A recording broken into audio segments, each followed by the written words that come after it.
Hello everyone, and it's time for another product review. My daughter and I really love the silk oat for coffee, but I don't see it every time I'm at the store. Some stores have it, some don't. A lot do, but anyway, yesterday I went to find it and they didn't have it. So I've decided to try the silk almond for coffee, which is the same price, $4.49, same size, and it's also vanilla. And I'm going to see how this works out in my coffee. So I'm just going to pour some in so I can start the foaming process. And then I'll talk about the ingredients. Okay. This is an almond-based product, and it's got almond-based cane sugar, high oleic, sunflower oil, pea protein, potassium citrate, sodium bicarbonate, sunflower lecithin, natural flavor, sea salt, gel, and gum. Obviously it contains almond. It's vegan. For every tablespoon you get 15. For every tablespoon, which is 15 milliliters, you get 25 calories, 1 gram of fat, no saturated fat, no trans fat, 4 grams of carbohydrates, 4 grams of sugar, 0 protein, 0 cholesterol, 15 milligrams of sodium, 30 milligrams of potassium, 0 calcium, and 0 iron.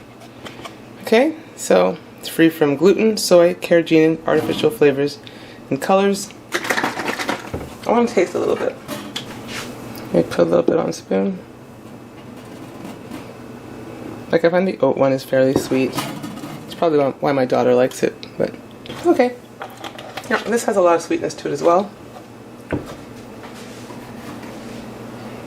I just hope it foams as nicely, because I really do like how the oat one foams.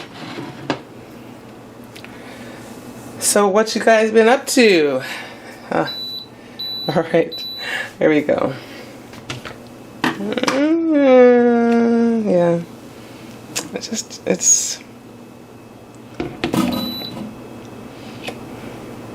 I mean, to look at it, it's kind of weak.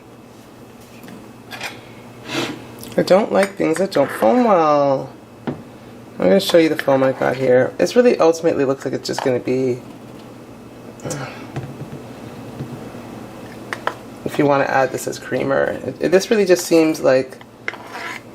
you know the smaller container with the silk almond for coffee? That's kind of how it seems. It's got a little foam, but if you can see that, that's just not really... that's not the dense, beautiful foam you like that you get with soy and almond. So, it's a bit of foam, but let's taste it. Okay, tastes good in the coffee, which is what matters. But if you like foam, I'd wait for the almond. Sorry, the oat. If you, I don't know, guys. I like a nice foamy, rich coffee if I'm gonna have like a cappuccino, but it still tastes good. So that's the bottom line. Now I tried again with the cold frothing because my daughter had used this. I think she whipped it up with the regular hand frother and ultimately got something that looked better. But she did say it dissipated fast. So I'm just gonna try to see. Having used the cold frother portion of this, it looks a bit more frothy. Let's try it. Yeah, it looks a bit more. Let's just pour. It's still not oat milk,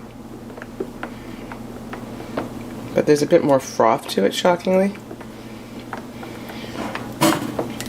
Let me taste. Okay, but you see, once it gets warm, it starts to get those bubbles like yesterday. I mean, it gives you a bit of froth. If that's okay for you because you like almond milk, then that's okay for you. Yeah, it kind of starts to dissipate with the heat. Alright guys, that's all for now. Thanks for watching.